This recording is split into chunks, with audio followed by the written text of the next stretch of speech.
NEET পরীক্ষায় all India ৩,০০০ র্যাঙ্কে সফল পাঁশকুড়ার প্রান্তিক। নিট পরীক্ষায় সফল পূর্ব মেদিনীপুরের পাঁশকুড়ার দক্ষিণ মেচো গ্রামের প্রান্তিক মণ্ডল অল ইন্ডিয়া বেসে ৩,০০০ র্যাঙ্ক করে তাক লাগিয়েছে। দীর্ঘ প্রচেষ্টায় সফল পাঁশকুড়ার প্রান্তিক। বাবা তপন মণ্ডল পেশায় গৃহশিক্ষক, মা গৃহকর্ত্রী। একমাত্র ছেলের সাফল্যে খুশি পরিবার। পড়াশোনার পাশাপাশি গান বাজনাতেও পারদর্শী প্রান্তিক। নিজের পড়াশোনা বজায় রেখে গান বাজনায় সময় কাটে তার। রাজস্থানে এলেন কোচিনে পড়াশোনা করত, কখনো অফলাইন বা কখনো অনলাইনে পড়াশোনা করত। তারপরেই নিটে বড় সফলতা আসে তার। আগামী ভবিষ্যতে বড় চিকিৎসক হয়ে মানুষের সেবা করাই লক্ষ্য ছিল প্রান্তিকের। তাই 2026-এর নিট পরীক্ষায় সফল পাঁশকুড়ার প্রান্তিক। আজকের দিনে আমি আমার এই জেনারেল ওয়ার্ড ক্যাটাগরি থেকে ভালো র্যাঙ্ক করতে পেরেছি, তার জন্য আজকে আমি অনেক হ্যাপি।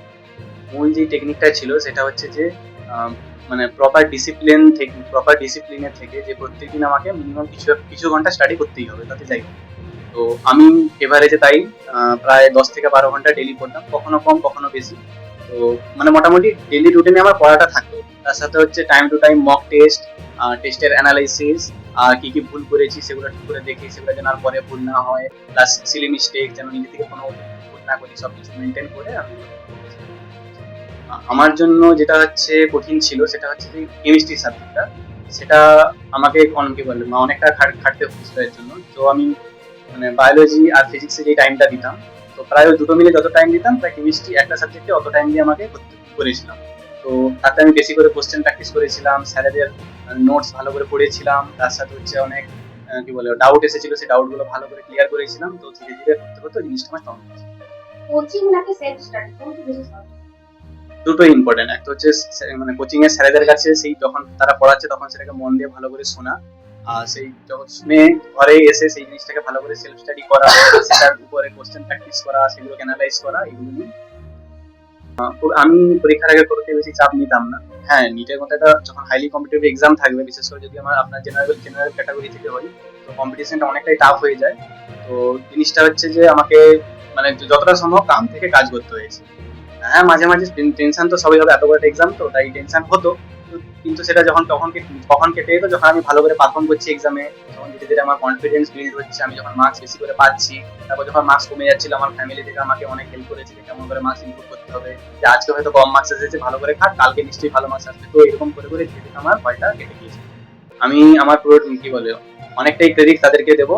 আমার বাবা, যিনি আমাকে ছোটবেলা থেকেই মানে পড়িয়েছেন, এখন পর্যন্ত আমাকে নিটের আগে পর্যন্ত আমাকে পড়িয়েছেন, নিটের সাবজেক্টও কিছু কিছু আমাকে পড়িয়েছেন, যেটা আমাকে অনেক হেল্প করেছে। প্লাস আমার মা আমাকে অনেক ইমোশনালি সাপোর্ট করেছে।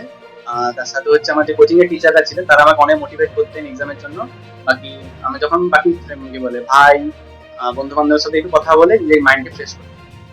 আমার ড্রিম হচ্ছে যে আমি মেডিকেল কলেজ কলকাতাতে অ্যাডমিশন নিতে পারি। বাকি যদি আরো ভালো একটু কলেজ পাই তো চেষ্টা করবো তাতেও যেন পাওয়ার চেষ্টা করি।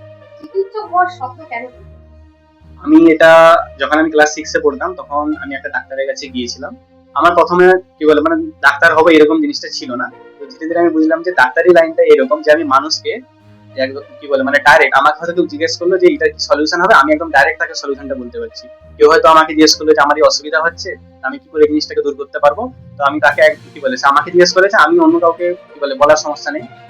আমাকে জিজ্ঞেস করেছি, জিনিসটা আমি বললাম যে আমি তাকে কি জিনিসটা সলিউশন বের করলাম। তখন হয়তো আমার ফ্যামিলির অনেকজন হয়তো কখন কিছু প্রবলেম হলো আমাকে কন্ট্যাক্ট করলো, তখন আমি ডাইরেক্ট তাদের হেল্প করতে পারছি। আর সমাজেরও কেউ হলো, আমি কাউকে হয়তো দেখলাম যে এই প্রবলেম তার ফেস করছে, অন্য কোনো ফিল্ড থেকে হয়তো আমি জিনিসটা বুঝতে পারতাম না, তো ডাক্তারি ফিল্ড এমন যেটা হচ্ছে যেখান থেকে আমি তাকে ডাইরেক্ট হেল্প করতে পারবো কোনো জিনিস। তো এই জিনিসটা আমাকে অনেক মোটিভেট করে।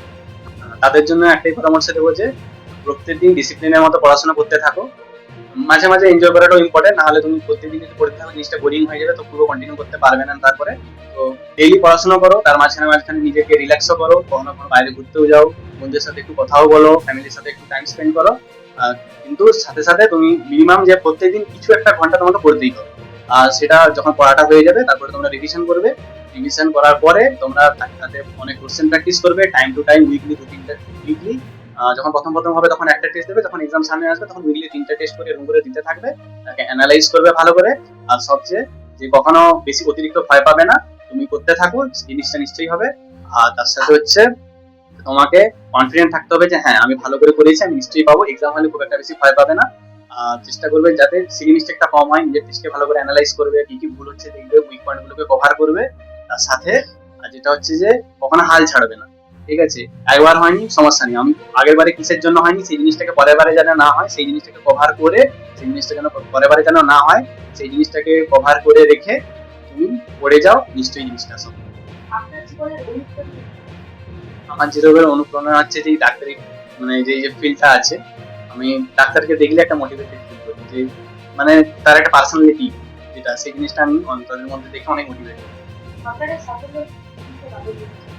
আমি আমার সাফল্যের ক্রেডিট তো আমি সবাইকে, আমার মা বাবা, আমার টিচার, তার সাথে হচ্ছে আমার দাদা যে আমাকে 11-12 পড়তে আমাকে হেল্প করেছিল, আমার বাবা যে আমাকে ছোটবেলা থেকেই পড়াচ্ছে, আর অনেক কি বলে তাকে ছাড়া এই জিনিসটা সম্ভব কোনো মতেই ছিল না। তার সাথে হচ্ছে আমার মা যে আমাকে ইমোশনালি অনেক সাপোর্ট করে, সাপোর্ট করেছে, এখনো সাপোর্ট করে, আগামীকালেও আমাকে অনেক সাপোর্ট করবে, আমি অনেক বড় হতে পারবো। আর তার সাথে আমার কোচিং এর টিচাররা যারা আমাকে সবসময় মানে কি বলে টাইম টু টাইম কি বলে নিউজে আপডেট রাখতো, ডাউট ক্লিয়ার করতো, তার সাথে আমাকে মোটিভেটেড অনেক রাখতো। কোচিং কোথা থেকে নিয়েছিলেন?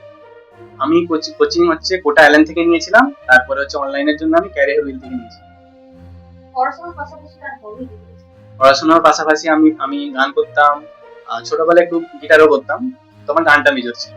তার সাথে আমি খেলার মধ্যে বলতে আমি একটু ব্যাডমিন্টনটা ভালো খেলতাম, ক্রিকেট আমি ব্যাডমিন্টনটাকে ভালো খেলতাম। প্রশ্ন আছে? সাফল্যে তো মা বাবা তো গর্বিত হবেই, সে ভীষণই গর্বিত। তো ওর যেটা টার্গেট ছিল, যেটা পৌঁছাতে পেরেছে, সেটাই আমার কাছে বিশেষ গর্ব। এবং ওর যে লক্ষ্যে স্থির রেখেছিল, আর ওর কখনো লক্ষ্য থেকে পিছিয়ে আসেনি, আমাকে ওটা করতেই হবে, ওটাই আমার সেইটাকে ওর রেখে শেষ পর্যন্ত লক্ষ্যে পৌঁছাতে পেরেছে। এর জন্য আমি ভীষণ গর্বিত, আর এর জন্য আমি মানে গড ব্লেস জানি, ভগবান। ছেলের লক্ষ্যকে আমরা সাপোর্ট করতাম 100%। আমি তো ভীষণ খুশি, ভেরি প্রাউড। হ্যাঁ, থাকবো, অবশ্যই থাকবো। আমার নাম তপন মন্ডল, প্রাইভেট টিউটর।